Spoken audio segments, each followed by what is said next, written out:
پھر ان کے بعد ایسے نالائق جانشین ان کی جگہ آئے جنہوں نے نماز کو ضائع کر دیا اور خواہشات کے پیچھے لگ گئے، تو وہ عنقریب گمراہی کو ملیں گے۔ اللہ سبحانہ تعالیٰ نے ہمیں اپنی عبادت کے لیے پیدا کیا ہے۔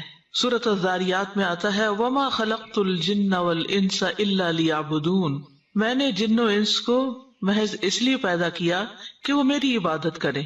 سورۃ البقرہ میں تمام انسانیت کو مخاطب کرتے ہوئے اللہ سبحانہ تعالیٰ فرماتے ہیں یا ایھا الناس اعبدوا ربکم الذی خلقکم والذین من قبلکم لعلکم تتقون، اے لوگو اپنے رب کی عبادت کرو جس نے تمہیں پیدا کیا اور ان کو بھی جو تم سے پہلے تھے تاکہ تم بچ جاؤ۔ عبادت کا معنی ہوتا ہے انتہائی خضوع اور عاجزی اختیار کرنا۔ اس عاجزی کی بہترین مثال اور بہترین عبادت نماز ہے۔ نماز عبادت کی اعلیٰ ترین شکل ہے، یہ ایک فرض عبادت ہے۔ نماز ہمیں دنیا میں برائیوں سے بچاتی ہے اور آخرت میں جہنم کی آگ سے۔ نماز ہماری غلطیوں اور کوتاہیوں کا کفارہ بھی کرتی ہے، اسی لیے قرآن مجید میں اور سنت رسول صلی اللہ علیہ وسلم میں اس کی بہت تاکید آئی ہے۔ اس کو ادا کرنے والے کامیاب اور اس سے گریز کرنے والوں کا برا انجام اس آیت میں بتایا گیا ہے جس کا آج ہم مطالعہ کریں گے۔ فخلف من بعدهم خلف اضاعوا الصلاة واتبعوا الشهوات فسوف يلقون غیا۔ سورۃ مریم کی آیت نمبر 59 میں اللہ سبحانہ وتعالیٰ فرماتے ہیں فخلف من بعدهم خلف، تو ان کے بعد ایسے لوگ جانشین ہوئے۔ عربی میں ایک خلف ہوتا ہے، ایک خلف ہوتا ہے۔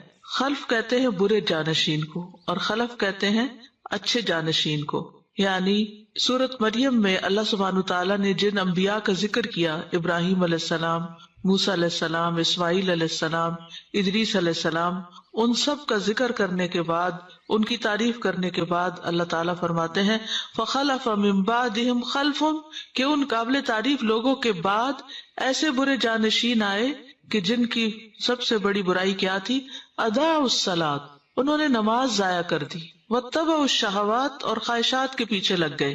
یعنی ان کے آباء و اجداد نیک تھے لیکن ان کی اولادوں نے نمازیں چھوڑ دی، یا پھر ان نمازوں کے ارکان و واجبات چھوڑ دیے، یا یہ کہ انہیں اپنے وقت سے تاخیر کے ساتھ پڑھا اور ایسے کام کیے کہ جس سے نماز کا پڑھنا اور نہ پڑھنا ایک ہی ہو گیا۔ ناخلف لوگوں کی یہاں صفات بیان کی گئی ہیں، جیسا کہ نبی صلی اللہ علیہ وسلم نے بھی فرمایا کہ ان کے بعد کچھ ایسے لوگ آئیں گے کہ وہ ایسی باتیں کریں گے جن پر وہ عمل نہیں کریں گے، اور وہ ایسے عمل کریں گے جن کا انہیں حکم نہیں دیا جائے گا۔ تو جو اپنے ہاتھ سے جہاد کرے وہ مومن ہے، جو اپنی زبان سے جہاد کرے تو وہ مومن ہے، جو اپنے دل سے جہاد کرے تو وہ مومن ہے، اور اگر یہ بھی نہ ہو تو خشخاش کے دانے برابر بھی ایمان نہیں رہتا۔ یعنی ایسے لوگوں کو سمجھانا چاہیے زبان سے بھی اور ہاتھ سے بھی، یعنی جیسے اپنے بچے ہیں اور وہ چھوٹے ہیں ابھی 10 سال کے بعد بھی اگر نماز نہیں پڑھتے تو جیسے کہ حدیث میں آتا ہے کہ ان کو مار بھی سکتے ہیں، تاکہ وہ اگر پیار محبت سے اور سمجھانے سے، واعظ نصیحت سے نہیں سمجھتے تو سختی سے سمجھے، حتیٰ کہ نماز ان کی عادت ہو جائے اور پھر اس کے بعد زندگی میں وہ اس پر چلتے رہیں۔ تو بات یہ ہو رہی ہے کہ ان چنے ہوئے لوگوں، انعام یافتہ لوگوں کے بعد آنے والے برے اور شریر لوگوں کا فسق و فجور کیا ہے، کیا صفت ہے، کیا دلیل ہے کہ اضاعوا الصلاۃ، انہوں نے نماز کو ضائع کر دیا، نماز کو چھوڑ دیا، یا یہ کہ شریعت کے مطابق اسے ادا نہیں کیا، اس میں سستی دکھائی، اس میں اہمال کیا، یعنی اسے نیگلیکٹ کر دیا یا اس سے منع کر دیا۔ یہ لوگ اللہ سے ڈرنے والے لوگ نہیں تھے۔ مجاہد کہتے ہیں کہ اس سے مراد اس امت کے وہ لوگ ہیں جو راستوں میں جانوروں اور گدھوں کی طرح ایک دوسرے پر سوار ہوتے ہیں، نہ تو وہ آسمان میں اللہ سے ڈرتے ہیں اور نہ زمین میں لوگوں سے شرم کرتے ہیں۔ یعنی انہوں نے بے حیائی اور برائی کے طریقے اپنا لیے اور جس کام کے لیے انہیں پیدا کیا گیا تھا اس کام کو انہوں نے چھوڑ دیا۔ ابو سعید خدری کہتے ہیں کہ میں نے رسول اللہ صلی اللہ علیہ وسلم کو فرماتے ہوئے سنا 60 سال کے بعد نااہل لوگ پیدا ہوں گے، یعنی نبی صلی اللہ علیہ وسلم کے جانے کے 60 سال بعد، جو نماز کو ضائع کر دیں گے اور خواہشات کی پیروی کریں گے اور جہنم کے گڑھے میں جا پڑیں گے۔ ان کے بعد ایسے لوگ جانشین ہوں گے جو قرآن تو پڑھیں گے لیکن وہ ان کے حلق سے نیچے نہیں اترے گا، یعنی صرف تجوید اور قرات کے ماہر ہوں گے لیکن قرآن ان کے دلوں پر اثر نہیں کرے گا اور نہ ہی ان کے عمل میں آئے گا۔ اور قرآن کی قرات 3 طرح کے لوگ کرتے ہیں، نمبر 1 مومن، نمبر 2 منافق اور نمبر 3 فاجر۔ اضاعوا الصلاۃ، انہوں نے نماز کو ضائع کر دیا، یعنی ایک اہم فریضہ جو دین کا ستون ہے، جو ایمان کا معیار اور کسوٹی ہے اور جو رب العالمین سے اخلاص کا ثبوت دینے کا ذریعہ ہے، تو اس میں انہوں نے اپنی نمازیں ضائع کی، یعنی اہم فریضہ کو ادا نہیں کیا۔ تو بہت سے اہل علم یہ کہتے ہیں کہ یہاں اس سے مراد نماز پوری طرح چھوڑ دینا ہے، یعنی یہ وہ لوگ ہیں جو نمازیں چھوڑ دیتے ہیں۔ بعض اہل علم یہ کہتے ہیں کہ یہ وہ لوگ ہیں جو نمازوں کو اس کے آخری وقت تک مؤخر کر دیتے ہیں، یعنی پڑھ تو لیتے ہیں لیکن بے وقت کی پڑھتے ہیں۔ اور بعض کہتے ہیں کہ یہ وہ لوگ ہیں جو نمازوں کے اوقات ضائع کر دیتے ہیں، یعنی قضا کر کر کے پڑھتے ہیں۔ اور بعض نے یہ بھی کہا کہ یہ وہ لوگ ہیں جو ارکان اور واجبات کو ضائع کر دیتے ہیں، یعنی نماز کے سارے ارکان، شرائط وغیرہ پوری طرح ادا نہیں کرتے۔ حسن بصری کہتے ہیں کہ اس سے مراد وہ لوگ ہیں جنہوں نے مساجد کو بیکار اور خالی کر دیا اور کھیتی باڑی کو لازم کر لیا، یعنی دنیا کے کام کاج میں، دنیا کمانے میں ایسے مصروف ہوئے کہ نمازوں کو مسجد میں پڑھنے کی بجائے جہاں پڑھ سکے پڑھ لیا ورنہ نہ پڑھا۔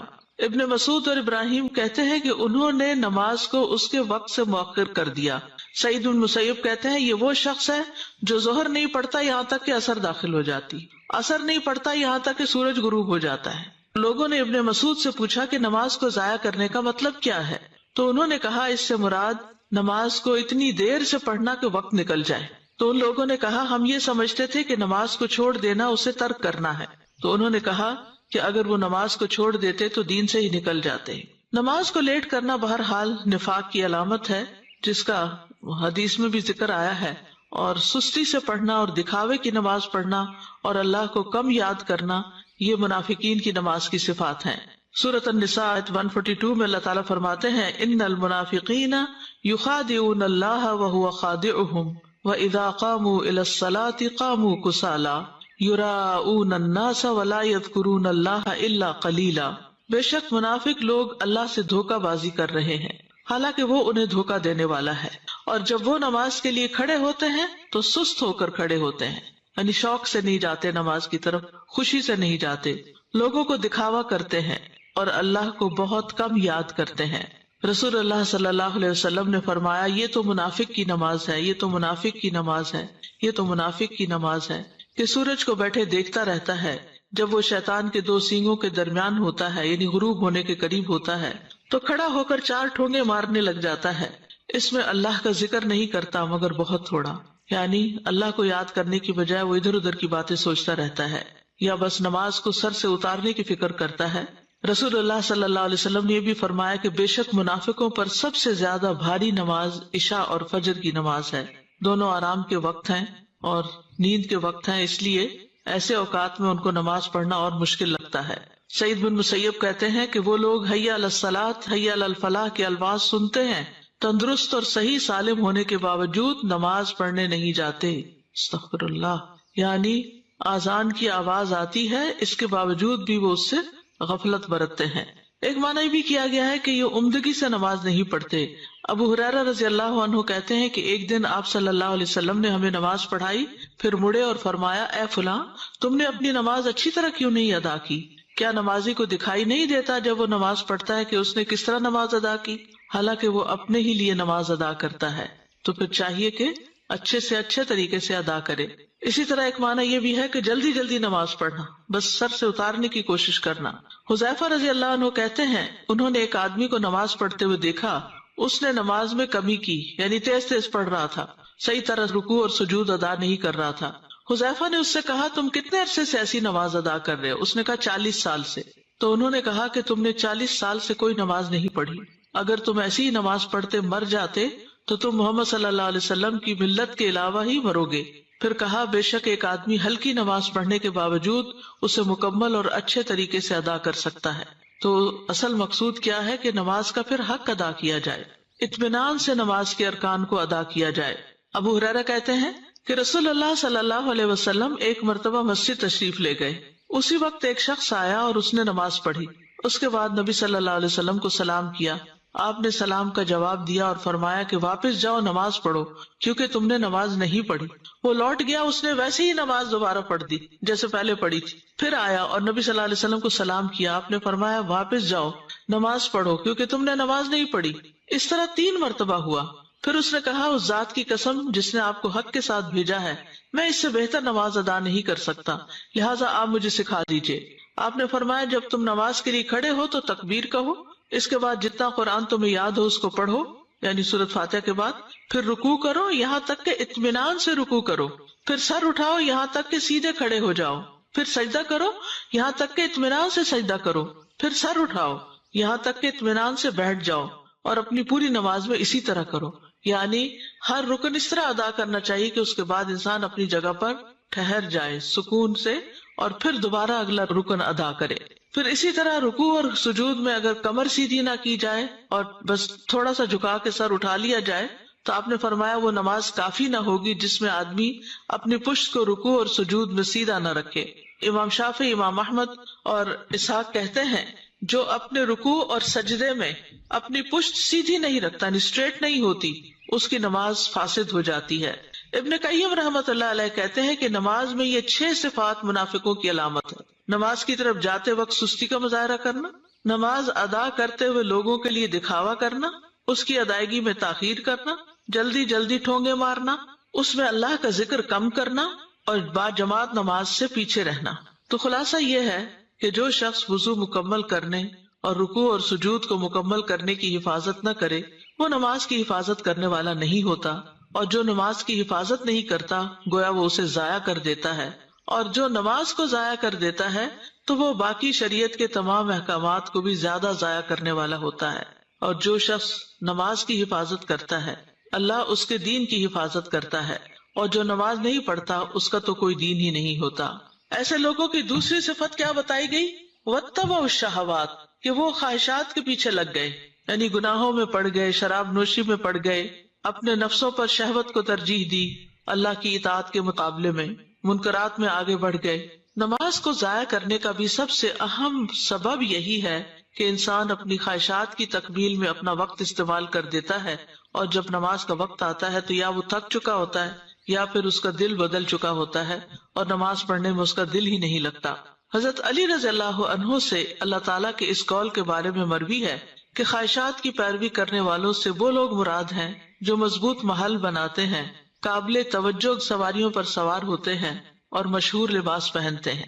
یعنی یہ بیماریاں جو آج ہیں یہ آج کی نہیں ہیں، یہ حضرت علی رضی اللہ عنہ کے دور کی ہیں کہ انہوں نے کیا زبردست طریقے سے تشخیص کی کہ خواہشات کی پیروی کا مطلب کیا ہے، کہ بڑے بڑے گھر بنائے جائیں اور اپنی ساری صلاحیتیں انہی میں لگا دی جائیں، ایسی گاڑیوں پر بیٹھا جائے جو نوٹسیبل ہوں، ایسی سواریوں پہ بیٹھا جائے جو لوگوں کی نگاہ میں ہوں، لوگ اس پہ رشک کرتے ہوں، اور برانڈڈ لباس پہنے جائیں، یعنی ان کا پورا لائف سٹائل ہی دنیا کے پیچھے بھاگنے کا ہو جاتا ہے، اور عبادت کی طرف ان کی توجہ نہیں ہوتی، ان کا دل نہیں لگتا۔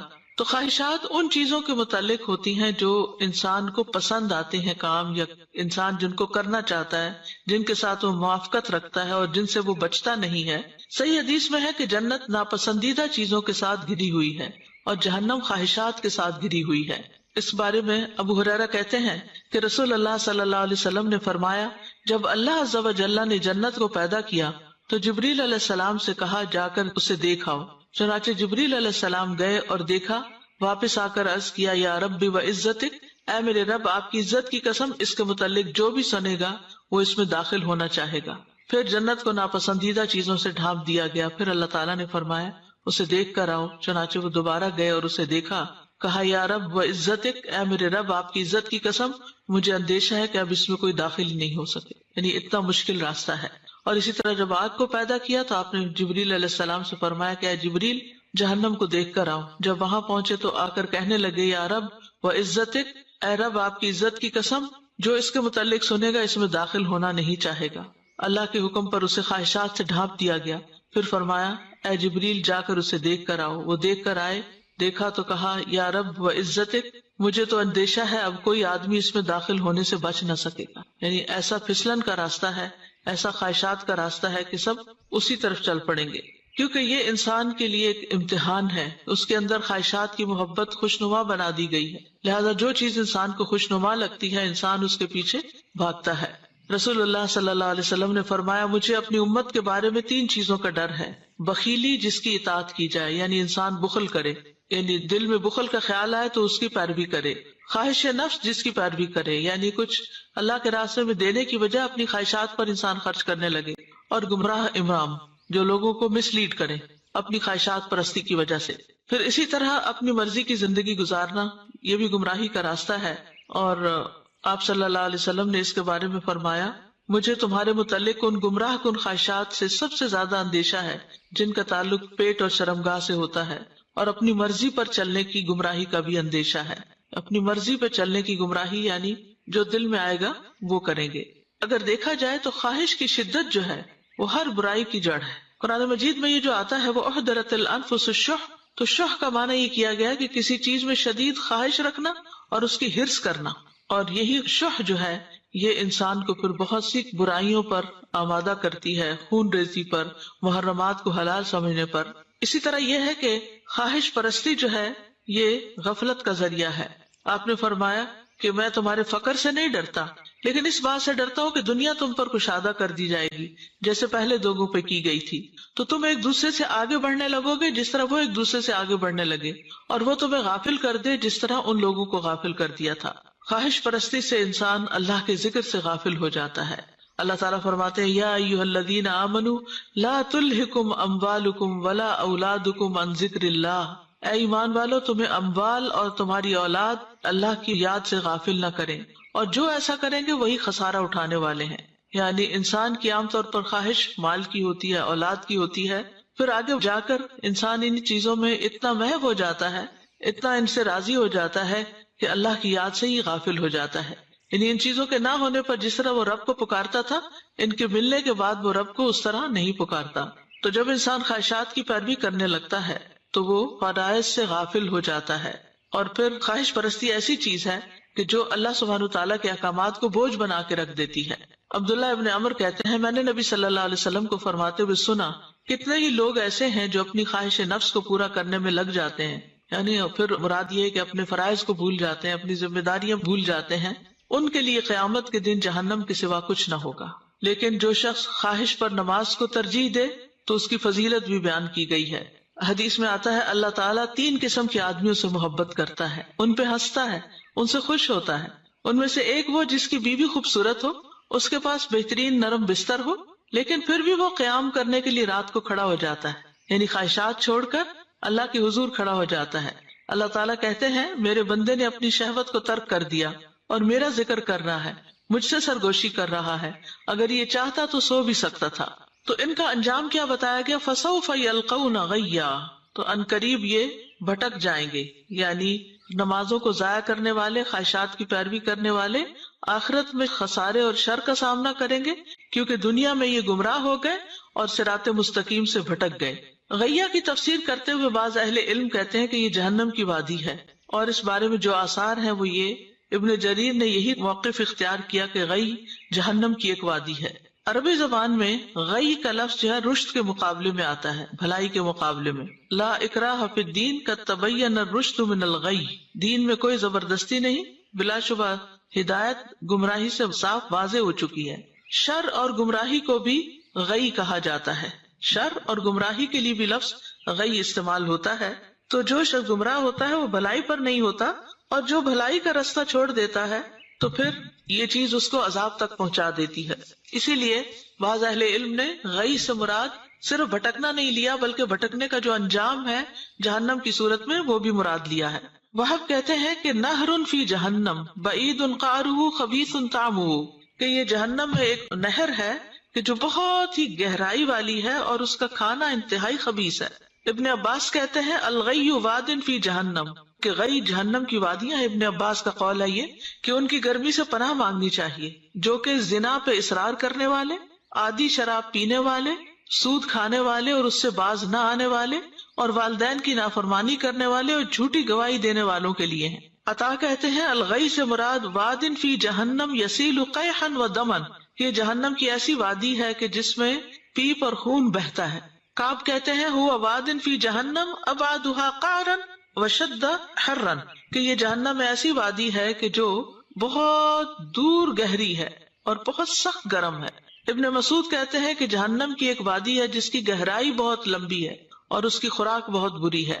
تو اس آیت سے ہمیں خاص طور پر نماز کی اہمیت کا پتہ چلتا ہے، کیونکہ انسان اللہ کی عبادت کے لیے پیدا کیا گیا، اس مقصد کے لیے پیدا کیا گیا، لہٰذا جب تک یہ مقصد پورا نہیں کرتا اس کا چھٹکارا نہیں ہو سکتا۔ کائنات کی تمام مخلوقات جو ہیں وہ اللہ سبحانہ تعالیٰ کی تسبیح کرتی ہیں، اس کی نماز پڑھتی ہیں۔ سورۃ نور میں آتا ہے الم تر ان اللہ یسبح له من فی السماوات والارض والطیر صافات کل قد علم صلاتہ وتسبیحہ واللہ علیم بما یفعلون۔ کیا تم دیکھتے نہیں کہ آسمانوں اور زمین میں جو کچھ ہے اور فضا میں پر پھیلائے ہوئے پرندے بھی یہ سب اللہ کی تسبیح کر رہے ہیں۔ ہر مخلوق کو اپنی نماز اور تسبیح کا طریقہ معلوم ہے، گویا ساری مخلوق پر ہے یہ نماز، ہر ایک کا طریقہ الگ ہے، وہ ان کو خود پتا ہے کہ کیا کرنا ہے، اور جو کچھ وہ کرتے ہیں اللہ سب کچھ جانتا ہے۔ ساری مخلوق اللہ کے آگے سجدہ ریز ہے۔ وَلِلَّهِ يَسْجُدُ مَن فِي السَّمَاوَاتِ وَالْأَرْضِ، آسمان و زمین میں جتنی بھی چیزیں ہیں خوشی اور ناخوشی سے اللہ کو سجدہ کر رہی ہیں۔ تمام انبیاء کی طرف نماز کی وحی کی گئی۔ وَجَعَلْنَاهُمْ أَئِمَّةً يَهْدُونَ بِأَمْرِنَا وَأَوْحَيْنَا إِلَيْهِمْ فِعْلَ الْخَيْرَاتِ وَإِقَامَ الصَّلَاةِ وَإِيتَاءَ الزَّكَاةِ وَكَانُوا لَنَا عَابِدِينَ، اور ہم نے انہیں ایسے پیشوا بنایا جو ہمارے حکم کے ساتھ رہنمائی کرتے تھے، اور ہم نے ان کی طرف نیکیاں کرنے اور نماز قائم کرنے اور زکوٰۃ ادا کرنے کی وحی بھیجی، اور وہ صرف ہماری عبادت کرنے والے تھے۔ تو اس سے کیا پتہ چلتا ہے کہ تمام انبیاء کو یہ حکم دیا گیا۔ اللہ سبحانہ وتعالیٰ اپنے سارے بندوں کو اس کا حکم دیتے ہیں، قُلْ لِعِبَادِيَ الَّذِينَ آمَنُوا يُقِيمُوا الصَّلَاةَ، میرے بندوں سے جو ایمان لائے ہیں ان سے کہہ دیجئے کہ وہ نماز قائم کریں۔ اور پھر نمازوں کی حفاظت کا حکم بھی دیا گیا۔ سچے ایمان والوں کی صفت یہ بتائی گئی، الذین یقیمون الصلاۃ ومما رزقناہم ینفقون اولئک ھم المؤمنون حقا، وہ لوگ جو نماز قائم کرتے ہیں اور اس میں سے جو ہم نے انہیں دیا وہ خرچ کرتے ہیں، یہی لوگ سچے مومن ہیں۔ یعنی ان کی سچائی ان دو چیزوں سے ثابت ہوتی ہے، ایمان تو لے آئے اور اس کے بعد یقیمون الصلاۃ اور پھر ومما رزقناہم ینفقون۔ اللہ سبحانہ تعالیٰ نے بندوں پر 5 نمازیں فرض کی ہیں۔ نماز اسلام کا دوسرا بڑا رکن ہے، اسلام کا ستون بھی ہے۔ اس دین کی بنیاد اسلام ہے، تو جو اسلام لایا وہ سلامت رہا، اور اس کا ستون نماز ہے۔ تو نماز جو ہے وہ الصلاۃ عماد الدین، یعنی دین کی بنیاد ہے، ستون ہے، اور اگر کسی عمارت سے ستون ہے اس کا نکال لیا جائے تو عمارت قائم نہیں رہتی۔ نماز چھوڑنے کو کفر قرار دیا گیا۔ بہقی کہتے ہیں کہ ایمان کے بعد عبادات میں سے نماز کے علاوہ کوئی ایسی عبادت نہیں جس کو اللہ نے ایمان کا نام دیا ہو، اور رسول اللہ صلی اللہ علیہ وسلم نے جس کے چھوڑنے کو کفر قرار دیا ہو۔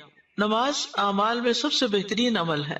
رسول اللہ صلی اللہ علیہ وسلم نے فرمایا، ثابت قدم رہو اور تم ہرگز اس کی مکمل اطاعت نہیں رکھ سکو گے، اور جان لو تمہارا سب سے بہترین عمل نماز ہے، اور وضو کی محافظت وہی کرتا ہے جو مومن ہو۔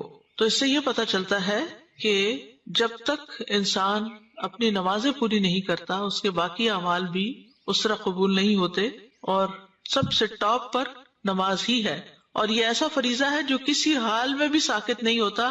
کھڑے ہو کر نماز نہیں پڑھ سکتے تو بیٹھ کے پڑھ لیں، بیٹھ کر نہیں پڑھ سکتے تو پہلو کے بل لیٹ کر پڑھ لیں، لیکن نماز جیسے بھی حالات ہوں چھوڑی نہیں جا سکتی۔ یہاں تک کہ میدان جنگ میں بھی جب دشمن سے مقابلہ ہو تو نماز ادا کرنی چاہیے۔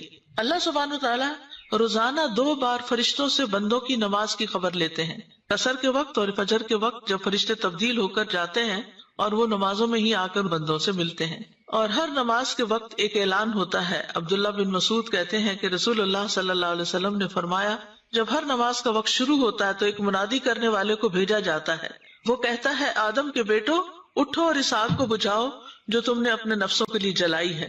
تو وہ کھڑے ہوتے ہیں اور وضو کرتے ہیں تو ان کی آنکھوں سے ان کے گناہ جھڑ جاتے ہیں۔ جب وہ نماز پڑھتے ہیں تو سابقہ نماز کے درمیانی وقفے میں ہونے والے گناہ بخش دیے جاتے ہیں، یعنی پچھلی نماز اور موجودہ نماز کے بیچ میں جو غلطیاں ہوئی ان کو معاف کر دیا جاتا ہے۔ اور یہی معاملہ پھر عصر کے وقت ہوتا ہے، اور جب مغرب ہوتی ہے تو یہی معاملہ پیش آتا ہے، جب عشاء کا وقت ہوتا ہے تو اسی طرح ہوتا ہے، جب لوگ سوتے ہیں تو وہ بخشے ہوئے ہوتے ہیں۔ پھر آپ نے فرمایا، لوگ بھلائی کی حالت میں رات گزارتے ہیں اور بعض لوگ شر کی حالت میں لتھڑ کر یا شر میں لتھڑ کر یعنی گندے کام کرتے ہوئے رات گزارتے ہیں۔ نماز کی اتنی اہمیت ہے کہ نبی صلی اللہ علیہ وسلم نے سخت بیماری میں بھی نماز کی فکر کی تھی۔ عبید اللہ بن عبداللہ سے روایت ہے، وہ کہتے ہیں کہ ایک مرتبہ میں عائشہ رضی اللہ عنہا کی خدمت میں حاضر ہوا اور میں نے عرض کیا کہ آپ مجھے رسول اللہ صلی اللہ علیہ وسلم کے مرض الوفات کے بارے میں کچھ بتائیں گی؟ انہوں نے کہا، کیوں نہیں، رسول اللہ صلی اللہ علیہ وسلم کی طبیعت جب بجھل ہوئی تو آپ نے پوچھا کیا لوگ نماز پڑھ چکے ہیں؟ ہم نے کہا نہیں یا رسول اللہ، وہ آپ کا انتظار کر رہے ہیں۔ آپ نے فرمایا میرے لیے ایک ٹب میں پانی رکھو۔ ہم نے ایسا ہی کیا۔ آپ نے غسل کیا اور جانے کے لیے کھڑے ہونے ہی لگے تھے کہ آپ پہ بے ہوشی طاری ہو گئی۔ جب افاقہ ہوا پھر یہی سوال پوچھا کیا لوگ نماز پڑھ چکے ہیں؟ ہم نے کہا نہیں یا رسول اللہ، وہ آپ کا انتظار کر رہے ہیں۔ آپ نے فرمایا میرے لیے ٹب میں پانی رکھو۔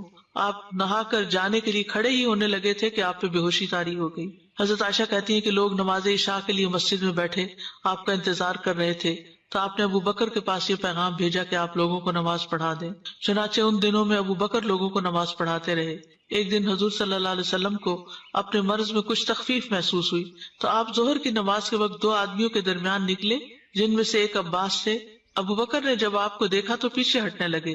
آپ نے انہیں اشارہ کیا کہ پیچھے نہ ہٹیں اور اپنے ساتھ آنے والے ساتھیوں کو حکم دیا تو انہوں نے آپ صلی اللہ علیہ وسلم کو ابو بکر کے پہلو میں بٹھا دیا۔ ابو بکر کھڑے ہو کر نماز پڑھتے رہے اور رسول اللہ صلی اللہ علیہ وسلم بیٹھ کر نماز پڑھنے لگے۔ تو اس سے آپ اندازہ لگائیں کہ نبی صلی اللہ علیہ وسلم پر کتنی تکلیف تھی، کیسی شدت تھی، لیکن پھر بھی آپ اپنے اس فریضے کو نہیں بھولے، حالانکہ بیمار کے لیے تو بہت سی رخصتیں ہیں۔ حضرت علی کہتے ہیں کہ رسول اللہ صلی اللہ علیہ وسلم کا آخری کلام تھا الصلاۃ الصلاۃ اتقوا اللہ فیما ملکت ایمانکم، نماز کی حفاظت کرو، نماز کی حفاظت کرو اور اپنے غلاموں کے بارے میں اللہ سے ڈرو۔ نبی صلی اللہ علیہ وسلم کی آخری وصیت بھی تھی۔ نبی صلی اللہ علیہ وسلم نے یہ بھی بتایا تھا کہ ایک وقت آئے گا کہ نماز کا نام و نشان بھی مٹ جائے گا۔ آپ نے فرمایا کپڑے کے بیل بوٹوں کی طرح اسلام مٹتا جائے گا، حتیٰ کہ انہیں یہ بھی معلوم نہ ہوگا کہ نماز، روزہ، قربانی اور صدقہ کیا ہوتے ہیں۔ ایک رات میں اللہ عز و جل کی کتاب کو مٹا دیا جائے گا اور زمین میں ایک آیت بھی باقی نہ رہے گی۔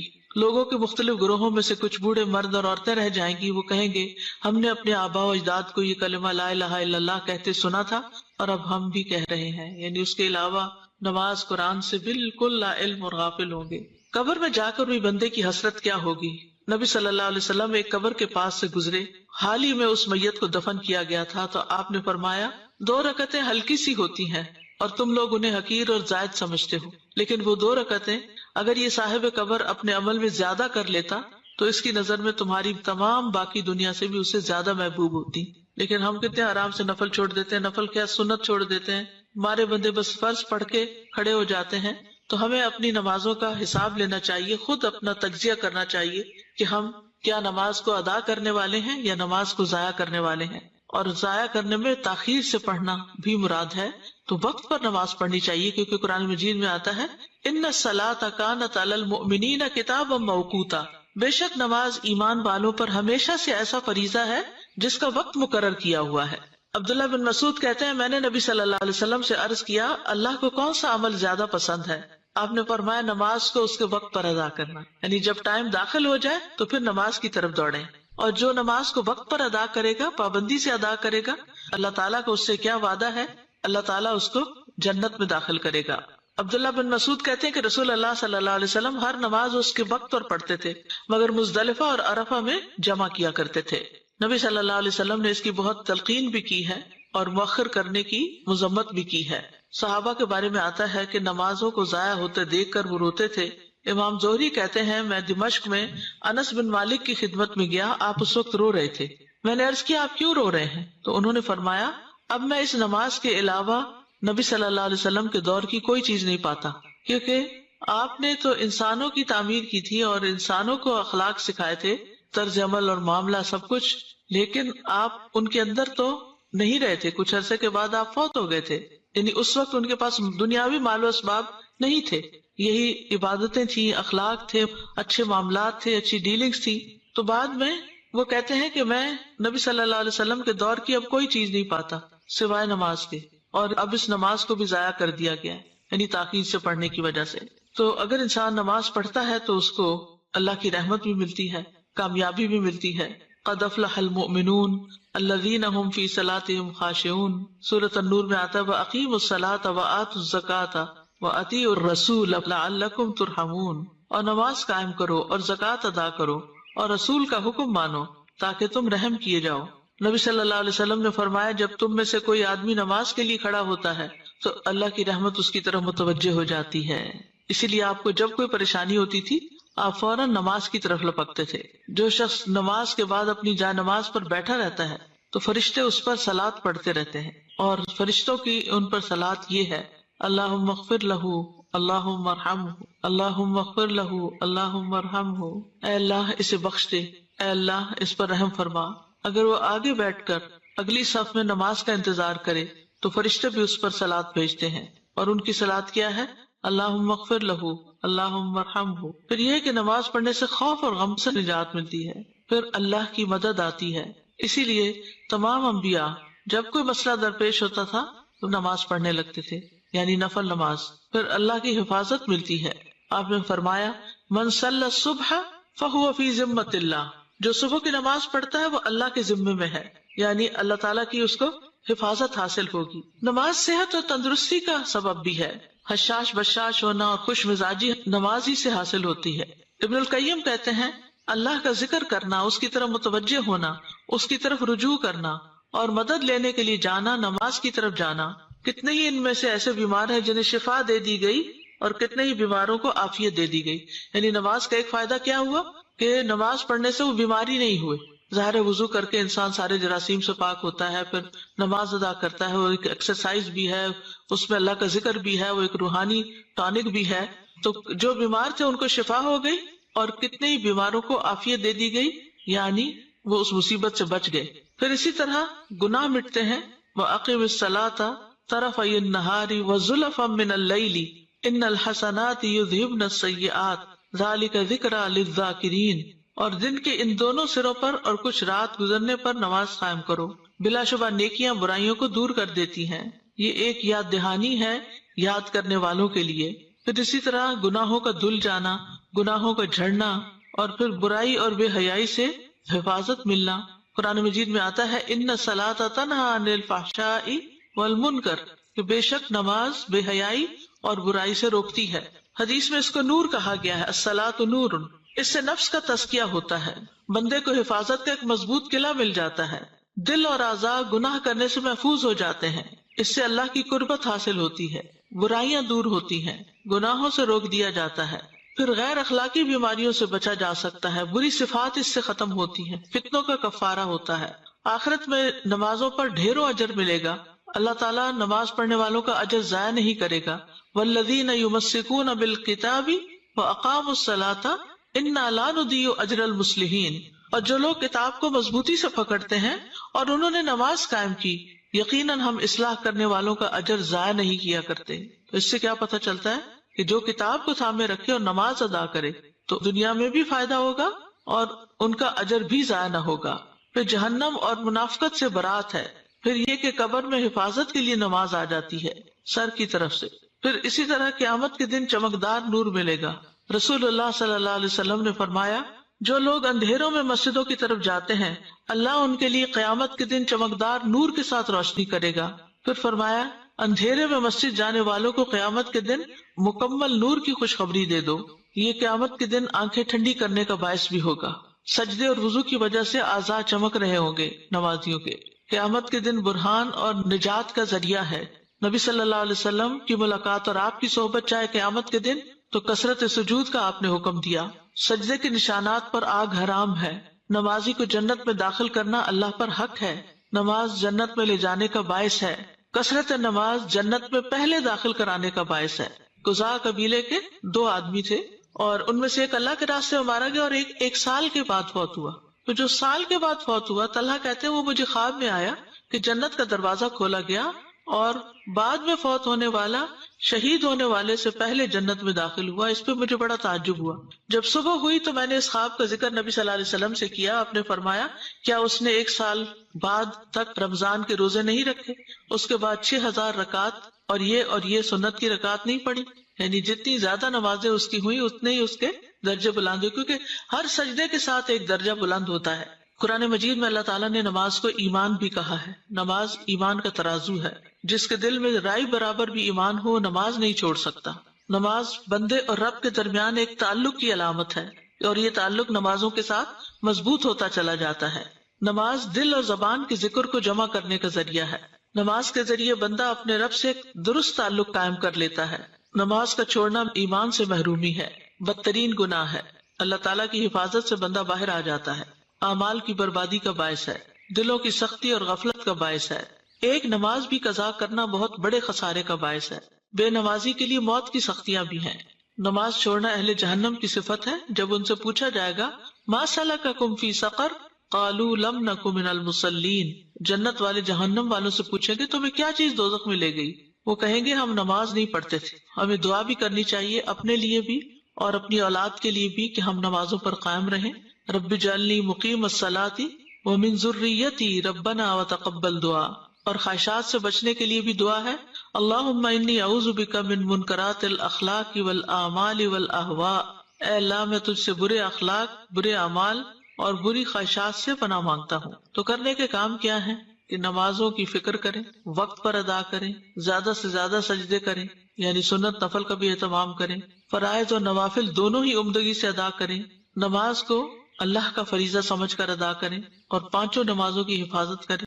دنیا کے کاموں کی وجہ سے نمازوں سے غافل نہ ہوں۔ جیسے ہی نماز کا وقت آئے کام چھوڑ کر نماز پڑھنے لگیں۔ گھر والوں کو بھی نماز کا حکم دیتے رہیں۔